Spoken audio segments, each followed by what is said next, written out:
দেখছেন কলকাতা টিভি, ভাস্বতী রয়েছে আপনাদের সঙ্গে। শুরু করছি নারদ নারদ।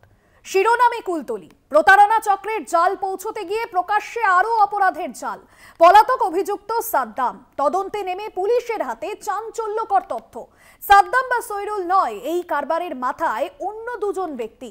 প্রতারণা চক্রে জড়িয়ে রয়েছে গ্রামের আরো বহু মানুষজন। ইতিমধ্যেই ধরপাকড় শুরু হয়েছে, গ্রেফতার করা হয়েছে একজনকে। কোথায় রয়েছে সাদ্দাম? তল্লাশি পুলিশের। শুরুতেই দেখুন প্রতিবেদন।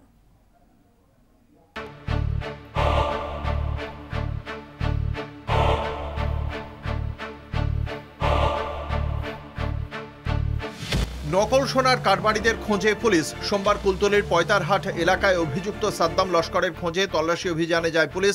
সেখানে পুলিশ কর্মীদের লক্ষ্য করে গুলি চালানোর অভিযোগ ওঠে। ঘটনায় 2 সাব ইন্সপেক্টর সহ মোট 3 পুলিশ কর্মী জখম হন। এরপরই সাদ্দামের স্ত্রী রাবিয়া সর্দার ও তার ভাইয়ের স্ত্রী মাসুদা সর্দারকে গ্রেপ্তার করে পুলিশ। পলাতক অভিযুক্ত সাদ্দামের বাড়িতে তল্লাশিতে পৌঁছে চক্ষু চড়কগাছ পুলিশের। শোয়ার ঘরের খাটের নিচে লোহার দরজা লাগানো আস্ত এক গোপন সুড়ঙ্গ, যে সুড়ঙ্গ চলে গিয়েছে সাদ্দামের বাড়ি লাগোয়া খাল পর্যন্ত।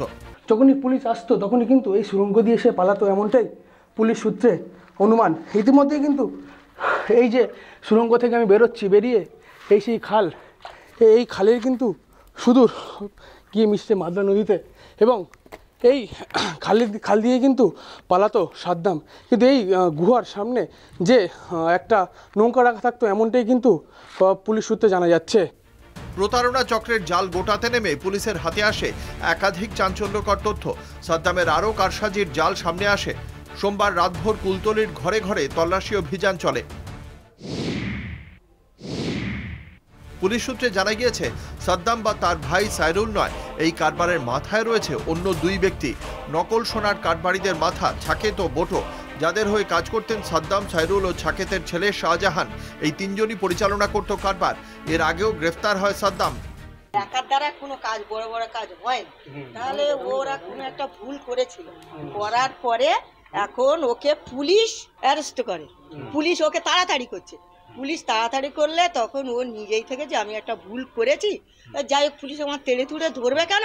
ভুল তো মানুষ করে, আমি আর এরকম ভুল করবো না। আমি পুলিশের কাছে স্যালেন্ডার হয়ে যাই। পুলিশের কাছে ও স্যালেন্ডার হয়ে গে ও পুলিশের কাছে করলে পুলিশ ওকে চালান করলে, চালান করার পরে পুলিশের কাছে ও বলেছে যে বাবু আমি এরকম কাজ আর জীবনে করবো না। মঙ্গলবার সাদ্দামের স্ত্রী এবং ভাইয়ের স্ত্রীকে বারুইপুর মহকুমা আদালতে তোলা হয়। পুলিশের জিজ্ঞাসাবাদে জানা যায়, শুধু সাদ্দাম সাইরুল নয়, এই প্রতারণা চক্রের সঙ্গে গ্রামের আরও বহু মানুষ জড়িয়ে। গ্রামবাসীদের সঙ্গে কথা বলে পুলিশ জানতে পারে, শুধু নকল সোনা নয়, মূর্তিরও কারবার চালাতো তারা। ছিল জাল নোটের কারবারও। পুলিশ অ্যাকশন নিচ্ছে, আরও অ্যাকশন হবে। যারা এগুলো করে বেড়াচ্ছে এগুলো অবিলম্বে বন্ধ করা দরকার, এবং পুলিশ আরও অ্যাকশন নিয়ে আইনগত ব্যবস্থা নেবে। সাদ্দামের কি কোনো তৃণমূলের কোনো যোগ রয়েছে? না, ক্রিমিনালের কোনো যোগ। এখানে বাংলাদেশের প্রচুর অনুপ্রবেশকারী ঢুকেছে, এবং কি রোহিঙ্গারাও আছে। আজকে সাদ্দামকে ভাবতে হবে, সাদ্দাম কোথাকার লোক। সাদ্দাম আজকে ধরা পড়েছে, বাড়িতে সুড়ঙ্গ দিয়ে পালিয়েছে। সে সোনা কারবারি এবং সোনা ব্যবসায়ীর সঙ্গে জড়িত। নিশ্চয়ই বাংলাদেশের সঙ্গে আদান প্রদান আছে। সে প্রশাসন এতদিন কি করছিল? এখন প্রশ্ন উঠছে, সাদ্দাম কোথায়? কতদূর ছড়িয়ে এই অপরাধের জাল? It is a kind of a cheating racket which has been unearthed. কিন্তু ডিটেলস এই মুহূর্তে বলা ঠিক হবে না। We are trying to find out what are the reasons why the kind of structure which has been found, ওটা কেন use হচ্ছিল, কি কারণে ইউজ হচ্ছিল, that is still under investigation. So later on we'll update on that. গ্রামবাসীদের দাবি, প্রায় 15 বছর ধরে চলছে এই কারবার। কুলতলি থানার অদূরে কিভাবে অপরাধের ডেরা? প্রশ্নের মুখে পুলিশের ভূমিকা। সাদ্দাম গা ঢাকা দিতে পারে এমন সমস্ত ডেরায় তল্লাশি শুরু করেছে পুলিশ। কুলতলি থেকে প্রিয়গোপাল মুখোপাধ্যায় ও কোয়েল মণ্ডলের রিপোর্ট, কলকাতা টিভি। আপনাদের সামনে তুলে ধরলাম প্রতিবেদন। একবার ভাবুন কিভাবে বাড়ির নিচে সকলের চোখ এড়িয়ে এই সুড়ঙ্গ তৈরি করেছিল। আর এই সুড়ঙ্গের মধ্যে দিয়ে যোগসূত্র ছিল সেই মাতলা নদী, এবং সেই নদী থেকেই কিন্তু একেবারে পালিয়ে যেত এবং এই কারবার চালাতো এবং পালিয়ে যেত সকলের চোখ এড়িয়ে সাদ্দাম। তবে পুলিশ প্রশাসন কোথায় ছিল? আজকের আলোচনা এই নিয়েই। আমার সঙ্গে রয়েছেন এই মুহূর্তে নারদের আলোচনায় বিজেপি মথুরাপুর সাংগঠনিক জেলার সম্পাদক বিপ্লব নায়েক। বিপ্লব বাবু, আপনাকে স্বাগত জানাবো এই আলোচনায়। অন্যদিকে পঞ্চায়েত সমিতির শিক্ষা কর্মাধ্যক্ষ রয়েছেন প্রদ্যুৎ রায়। প্রদ্যুৎবাবু, আপনাকেও স্বাগত আজকের আলোচনায়। তৃণমূল নেতা অভিজিৎ চৌধুরী রয়েছেন আপনাদের। অভিজিৎবাবু, আপনাকেও স্বাগত জানাই। শুরুতেই আসবো বিজেপির তরফে যিনি রয়েছেন তার কাছে আসবো, তবে শাসক দলের তরফে প্রদ্যুৎ রায় আপনার বক্তব্য নেওয়ার চেষ্টা করব। 1.5 দশক ধরে গ্রামবাসীরা বলছেন 15 বছর ধরে এই কারবার চলছে। গ্রামবাসীরা যদি বলে নাও থাকেন, তবুও বাড়ির নিচে এত বড় সুড়ঙ্গ তৈরি হলো সবার চোখ এড়িয়ে। পুলিশ প্রশাসন কোথায় ছিল? স্থানীয় প্রশাসন তারা কি করছিল? এই প্রশ্ন তো উঠছে ইতিমধ্যেই।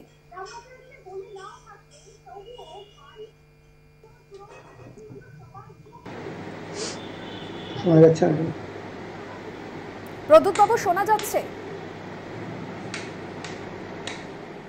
আমি একটু তৃণমূলের তরফে আরো একজন যিনি রয়েছেন অভিজিৎ বাবু, আপনার কাছে আসবো। সকলের চোখ এড়িয়ে 1.5 দশক ধরে এই কারবার চলছে। পুলিশ প্রশাসন কোথায় ছিল? এর দায় কার?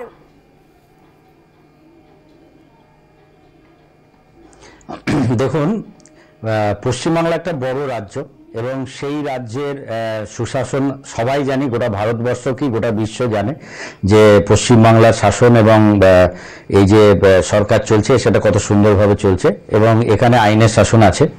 এবার দেখুন, কোথাও কোথাও এত বড় রাজ্যে কোথাও কোথাও ঘটতে পারে, ঘটছে না এই কথা আমরা কখনোই বলি না, কিন্তু আপনাদেরকে এই বিষয়ে নজর দিতে হবে কি যেখানেই ঘটছে বা যেখানেই খবর পাওয়া যাচ্ছে সেখানে কিন্তু পুলিশ তৎপর হয়ে তাদেরকে কিন্তু ধরছে।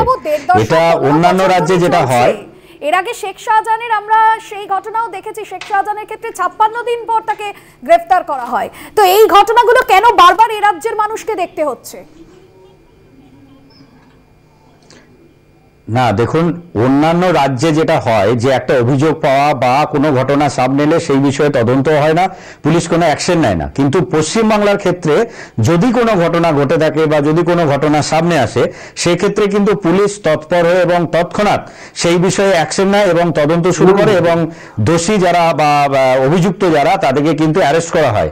এটাই বাংলার রীতিনীতি এবং সেই হিসাবে এক্ষেত্রেও পুলিশ তৎপরতার সঙ্গে এই যে ঘটনা সামনে এসছে সেই ঘটনার তদন্ত, পূর্ণাঙ্গ তদন্ত চালাচ্ছে এবং সেই তদন্ত সাপেক্ষে অভিযুক্তদের জিজ্ঞাসাবাদ থেকে শুরু করে তদন্ত প্রক্রিয়া এবং সমস্ত কিছু করছে।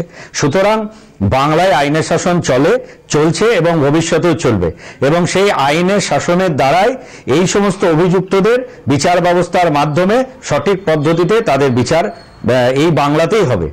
আমরা যদি অন্যান্য রাজ্যের ক্ষেত্রে দেখি, যেটা কোনো বিচার প্রক্রিয়ার মাধ্যমে না গিয়ে বা কোনো তদন্ত না হয়ে কোনো একটা সম্প্রদায়ের কোনো একটা জাতির ভিত্তিতে সেখানে আইনি ব্যবস্থা চলে বা সেখানে বুলডোজার প্রথা চলে, সেটা পশ্চিমবাংলায় চলে না। এখানে যে কোনো অপরাধ ঘটলে বা যে কোনো যদি কোনো অপরাধ সংগঠিত হয় সেক্ষেত্রে পুলিশ তৎক্ষণাৎ সেই বিষয়ে তদন্ত শুরু করে এবং যাবতীয় যা ব্যবস্থা গ্রহণ করার তা গ্রহণ করে। আমি বিপ্লব বাবু এই জায়গা থেকে আসবো। এখানে যেমনটা বললেন যে অভিজিৎ বাবু যে মন্তব্য করলেন তার মন্তব্যের সূত্র ধরেই আসবো যে এতগুলো বছর ধরে গ্রামবাসীরা বলছেন এই কারবার চলছে, কোথাও গিয়ে তো পুলিশ প্রশাসন তারা কি করছিল এবং এই কারবার যদি চলেও থাকে গ্রামের মধ্যে প্রশাসনের কাছে কোনো রকম কোনো খবর ছিল না, এটা কি কোনোভাবে হতে পারে? এর আগে আমরা শেখ শাহজাহানের ঘটনা দেখেছি, এবার এর ঘটনা দেখলাম, জেসিবির মতো যে ঘটনা ঘটছে। রাজ্যে তো একাধিক জায়গায় এই ধরনের ঘটনা ঘটছে, কোথাও গিয়ে পুলিশ প্রশাসন খবর পাচ্ছে যখন সেটা মিডিয়ায় সম্প্রচার হচ্ছে।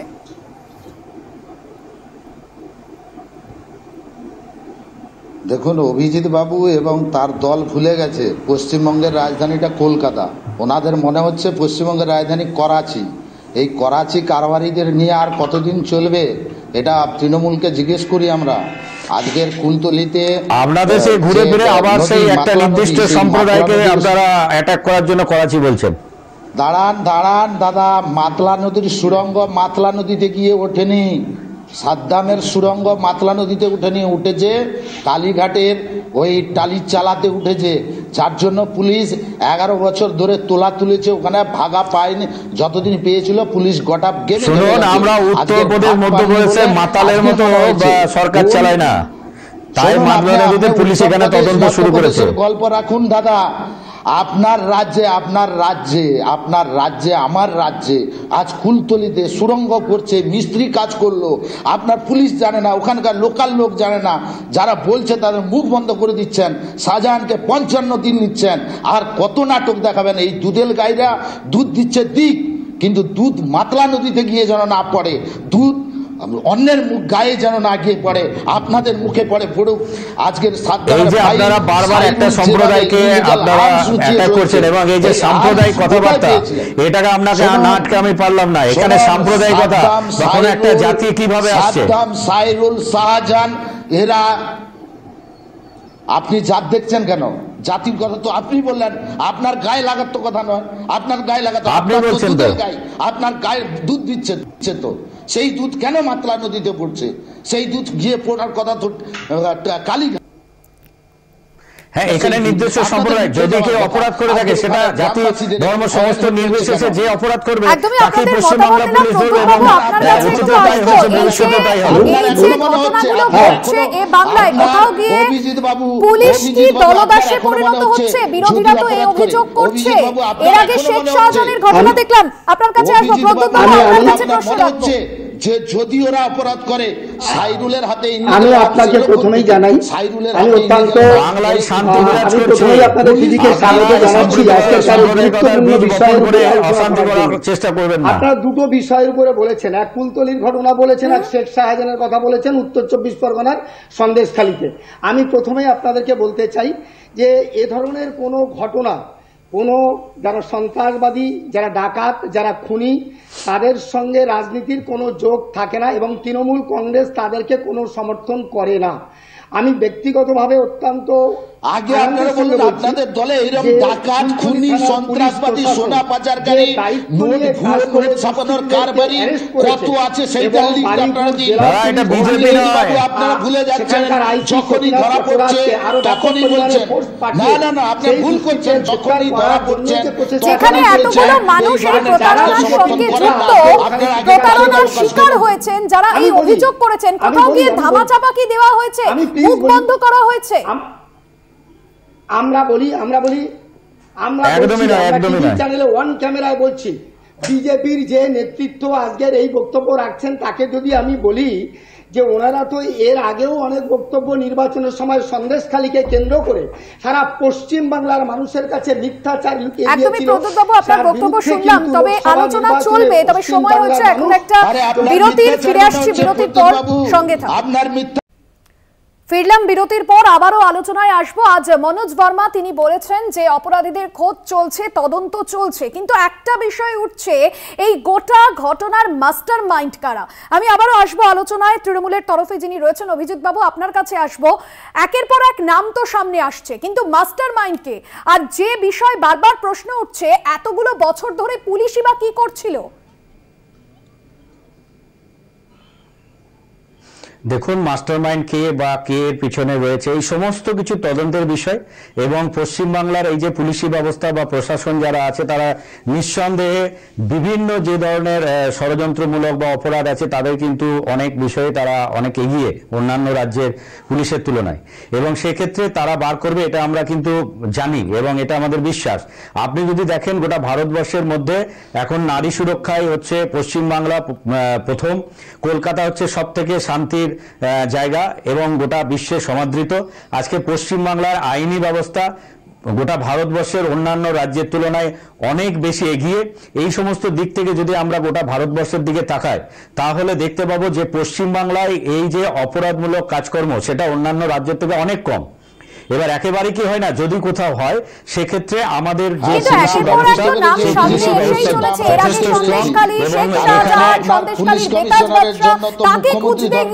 সন্দেশখালী তল্লাশি শুরু করতে হলো কেন? এই ছবি দেখতে হচ্ছে, পুলিশ প্রশাসনের এই ব্যর্থতার ছবি কেন? এবং আবারও এই একই ঘটনা হলো, যেখানে যে নাম উঠে আসছে, আপনি ব্যর্থ বলছেন, আমি ব্যর্থ কিন্তু বলছি না। হ্যাঁ, ব্যর্থ আমি বলছি না এই কারণে, কারণ পুলিশ এবং বিচার ব্যবস্থা একদিকে এবং জনগণের রায় একদিকে। পুলিশ তার নির্দিষ্ট কাজ করছে এবং আইনি শাসন আছে বলেই আপনি যে কথা আমার দাদা বলছিলেন যে সন্দেশখালী এলাকায় কিন্তু আমাদের এই যে ভোট গেল লোকসভা ভোট, সেখানে আমরা বিপুল ভোটে জয়লাভ করেছি। সুতরাং মানুষ শান্তিতে আছে, মানুষ আমাদের পশ্চিমবঙ্গ সরকারের আইনি ব্যবস্থার উপর যথেষ্ট ভরসা আছে বলেই তো আমরা জয়লাভ করেছি। এত বিপুল ভোটে জয়, এটা স্পষ্ট বোঝাচ্ছে যে এখানে কিন্তু আইনের শাসন চলে। সেই হিসাবে আপনি যে নামগুলো বললেন, অবশ্যই তারা অভিযুক্ত আছে, তারা যদি দোষী সাব্যস্ত হয় তাদের সাজা হবে, এক্ষেত্রে তো কারো কিছু করার নেই। আমরা বারবার বলি যে অপরাধের সঙ্গে তৃণমূল কংগ্রেস কখনোই অতীতে জড়িয়ে ছিল না, ভবিষ্যতেও থাকবে না। যদি কোথাও কারোর দিকে আঙুল ওঠে সেক্ষেত্রে দল ব্যবস্থা নেবে এবং প্রশাসন তো অবশ্যই তদন্ত করবে। পার্টিটাই তো অপরাধীর পার্টি, পার্টিটাতে ভালো কে আছে সেটাই তো ভাবতে হচ্ছে। আজকের পুলিশ মন্ত্রী বিজেপি নয়, দাদা এটা বিজেপি নয়, পুলিশ কমিশনারের জন্য আপনি বলছেন আপনার পুলিশ। শুনুন, উনি যে বলছেন দাদা, আমাকে আপনি বলুন তো, বাড়ির সুড়ঙ্গটা যে মাতলা নদী অবধি তৈরি হয়েছিল, অপরাধীদের যদি পার্টি হতো তাহলে গত লোকসভা নির্বাচনে ওই অপরাধীদেরকে পশ্চিমবঙ্গ থেকে সরিয়ে দিয়েছে বাংলার মানুষ। তাহলে আর মমতা বন্দ্যোপাধ্যায়ের নেতৃত্বে 29টা সিট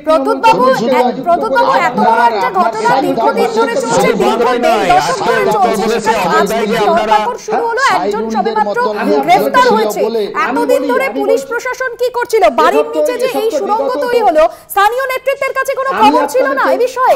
এটা কখনো হতে পারে? আপনাদের টিভিতে ওয়ান ক্যামেরায়, আপনাদের শুধু পশ্চিমবাংলা নয়, গোটা ভারতবর্ষ থেকে বিজেপিকে মানুষ কিন্তু সরিয়ে দিয়েছে। ফ্রন্টের কমরেড এবং এসইউসিআইরা এদের জন্মদাতা। আর বর্তমান সময়ের পুলিশ প্রশাসন বিজেপিকে ভারতবর্ষে মানুষ সরিয়ে দিয়েছে, তৃণমূলকে এনেছে নাকি? দায়িত্ব নিয়ে কাজ করছে, তৃণমূলকে এনেছে। 27টা পার্টি মিলে 230টা সিট নিয়ে সরকার করার স্বপ্ন দেখছে। পুলিশ কাজ করছে, তাহলে কোথাও গিয়ে মুখ বন্ধ করে দেওয়া হচ্ছে, মুখ বন্ধের কাজ চলছে, এই গোটা বিষয়ে ধামাচাপা দেওয়া হয়েছে এতগুলো বছর ধরে। একদম না, তৃণমূল কংগ্রেস যদি কোনো যদি কোনো কিছুকে ধামাচাপা দেওয়ার চেষ্টা করে তাহলে জানবেন গত লোকসভা নির্বাচন এবং 21-এর বিধানসভা নির্বাচনে বিজেপির নোংরাবাজির বিরুদ্ধে মমতা বন্দ্যোপাধ্যায়ের উপরে আস্থা রেখে তৃণমূল কংগ্রেস বিপুল শক্তি নিয়ে বাংলা এবং লোকসভায় সিট পেত না। এটা বিজেপিকে বুঝতে হবে, এটা আমি আজকে পরিষ্কার করে জানিয়ে দিচ্ছি। এরা সন্দেশখালীকে নিয়ে সারা পশ্চিমবাংলা ভারতবর্ষের মাটিতে, পশ্চিমবাংলায় মমতা বন্দ্যোপাধ্যায় এবং অভিষেক বন্দ্যোপাধ্যায়ের নেতৃত্বে যে স্লোগান অত্যাচারীর খড়গ কৃপাল ভীম রণভূমে রণবে না, আজকে সেই অত্যাচারী। আরে মশাই, আপনি বলুন না, পুলিশ মন্ত্রী কেন এখনো মুখ খুলছে না? পুলিশ মন্ত্রী মুখ খুলছেন না কেন? পুলিশ মন্ত্রী মুখ খুলছেন না কেন? উনি তো পুলিশ কমিশনার, পুলিশ কাজ করছে তো, যেখানে দল জিরো টলারেন্সে বিশ্বাসী সেখানে আপনাদের রাজ্যের মতো হয় না। পশ্চিমবাংলার পুলিশের ঘুমন্ত পুলিশ সেটা জানতে পারা, এখানে পুলিশ যেভাবে কাজ করছে সেখানে উত্তরপ্রদেশ থেকে লোক এসেছিল মাতলা নদী রেখেছে। একদমই অনেক ধন্যবাদ জানাবো আপনাদের তিনজনকে আলোচনায় থাকার জন্য। আলোচনা যেখানেই শেষ করতে হচ্ছে, এখন প্রশ্ন হচ্ছে সাদ্দাম কোথায়? যে 15 বছর ধরে এই কারবারের সঙ্গে জড়িত, তাকে তল্লাশি করছে, তার খোঁজে বিভিন্ন ডেরায় পুলিশ। অবশ্যই পরবর্তী খবরে আমাদের নজর থাকবে, তবে আলোচনা এখানেই শেষ করছি। দেখতে থাকুন কলকাতা টিভি, রাত দিন 7 দিন।